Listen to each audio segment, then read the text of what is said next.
The fact that the Krakoan gates don't work for you is an opportunity. You've just completed a successful voyage to the New Mutant homeland. I hope it's the first of many on behalf of our new corporation.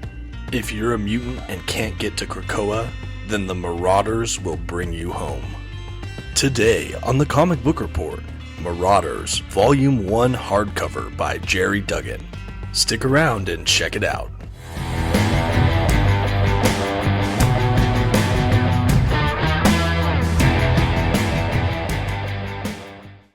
Ahoy everyone, my name is Dominic and you're tuning in to the Comic Book Report, where we review comic books and graphic novels so you can get an idea of what to read.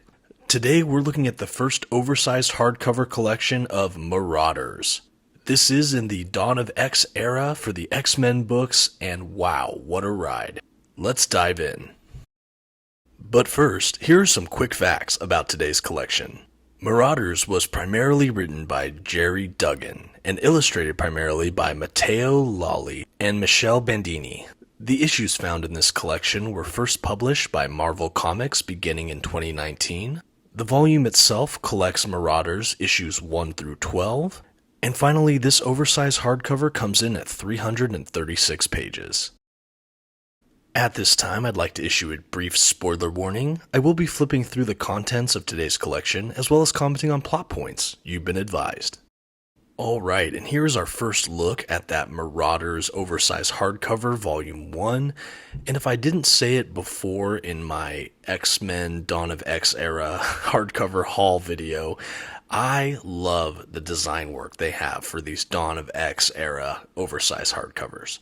I love the kind of minimalist aesthetic, their choice to really lean hard on one of the colors, and kind of have their logos, things like that.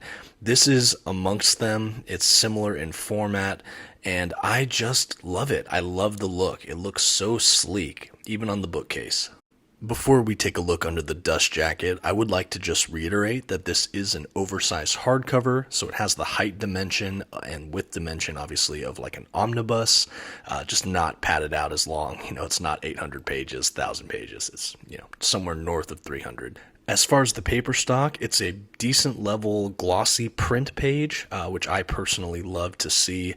Really sturdy paper here, no complaints. As I mentioned, here's the logo for Marauders, the kind of skull flag design. I love it. I think it looks so great printed on the exterior of this book.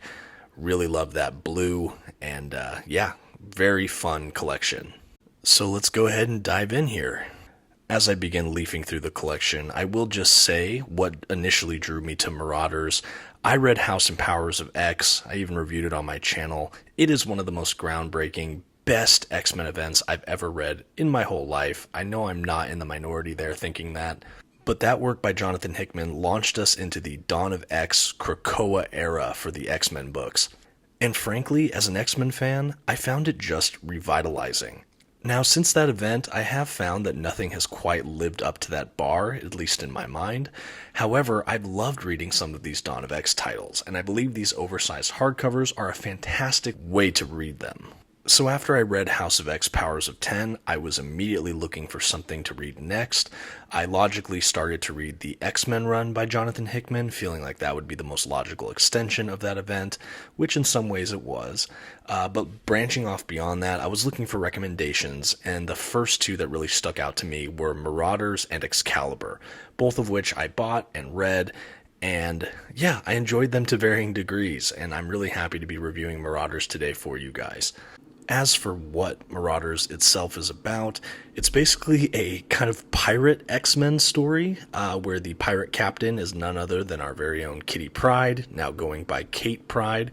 She's working for the Hellfire Trading Company, which is, Emma Frost and Sebastian Shaw. But essentially her role is to rescue mutants around the world who cannot get through a Krakoan gate or need to be liberated or whatnot, and bring them to Krakoa via boat. For whatever reason, Kitty Pryde's powers don't seem to work on the Krakoan gateways that allow every other mutant to instant travel to the island, stepping through it, or any other place that these gates are located. In her crew to start off, we have characters like Storm and Iceman and Pyro and Bishop, and it really is just a fun cast of mutants. I was also personally excited to read Marauders because this year I took it on myself to start reading the Claremont Era X-Men. And, I'm a fair ways into it, and I've really seen Kitty Pryde just emerged as a very fun X-Men character. It's definitely Claremont's baby, and to see her character kind of evolve throughout his run. Then I actually went ahead and reread The Astonishing X-Men by Joss Whedon, and even started Wolverine and the X-Men, all of which are really heavy Kitty Pryde books, so she's become kind of a favorite mutant of mine, or at least amongst them, and so to read her book where she's kind of the flagship character of the book, I was pretty eager to see that in the Dawn of X Krakoa context. Again, I picked this up based on recommendation from a couple people online, being told it was a swashbuckling good time with a low barrier to entry after you read House of X Powers of 10, which is all true. But I will say it did go somewhere shy of my expectations. I feel like this book, Marauders, was very overhyped for me, and I felt like when I read it, I really enjoyed it, but I didn't love it. It was still a great series. I'm probably going to continue on after this hardcover, and I'm eager to read more, but it wasn't change my life good. It wasn't maybe quite at the level of hype I felt like it received based on my feedback I heard. But still all very good. I loved the art throughout this collection. There was a very intense, colorful, vibrant nature to it, a cartoony nature to it, but I just felt like it worked with the kind of playful spirit and adventure of this book. I also think the storylines were well written. I think that we had some fun character interactions. They really take nods to older X-Men arcs, like even the dynamic between Storm and Kitty, or kind of what happens with Emma Frost and Kitty in the beginning, kind of acknowledging a long shared history with them. It was just really rewarding to older X-Men fans while still being very easily accessible for someone who just wants to start off and see what's what. One thing that you'd probably noticed about these oversized hardcovers, or at least this one, each issue is offset by an all-blue spread page there that has the issue number, sometimes the title of the issue, along with a blued version of the cover art. This is a really standard formatting choice amongst these oversized hardcovers. With Excalibur, it's kind of a green hue. With X-Men, it's like a red hue. But it's a really fun way to denote the issue breaks, the chapters breaks. You still get all of the cover art, which I love. But then they have the kind of, actual covers with the real colors in the back of the book in the cover art gallery. So you get kind of the best of both worlds. You get to stay on theme with the colors, but still get the art in the back. Back to the story, I do think it's really fun, the kind of missions the Marauders get in this hardcover collection. Like I said, there's a lot about liberating mutants. There's a lot of internal politics as far as the council on Krakoa and the leadership positions, and generally a lot of intrigue. Marauders is definitely embedded in kind of the geopolitical landscape that this Krakoa Era X-Men books is really entrenched in, but it's very much still a playful book, which I really enjoyed. There's a levity to it. Even when you're in this intense action, there's a kind of levity to this book that I don't find in all of the other Dawn of X titles. It really is a breath of fresh air. There's also a variety of mutants here that are fun to see. Pyro, for example, I haven't read a lot of his history other than when he was part of the Brotherhood of Evil Mutants, so it's a really interesting interpretation of the character here, and I enjoy seeing it. I think, too, the relationship between Emma Frost and Kitty Pryde is pretty unique in this volume. Like I said, I'm reading some of the earlier Claremont stuff and, the Astonishing X-Men Joss Whedon run, and I think that the relationships they have in those two runs are definitely fraught with more drama and conflict. In this run, they seem more like allies or friends, kind of looking out for one another, and that is something I think was a positive spin, or at least a new take on these characters I had not read yet. And as we make our way toward the back of the collection here, you're going to see the cover art and bonus gallery at the end.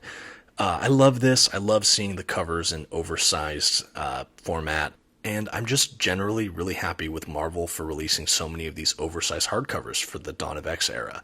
I think I would have preferred seeing more of these consolidated into omnibuses, but who knows? We'll see what the future holds. But for right now, these are really great additions. In fact, I feel like I'm almost more in love with the additions themselves than the actual content within, which, for whatever that's worth, but it was still a very fun ride. Now let's go ahead and give Marauders a grade.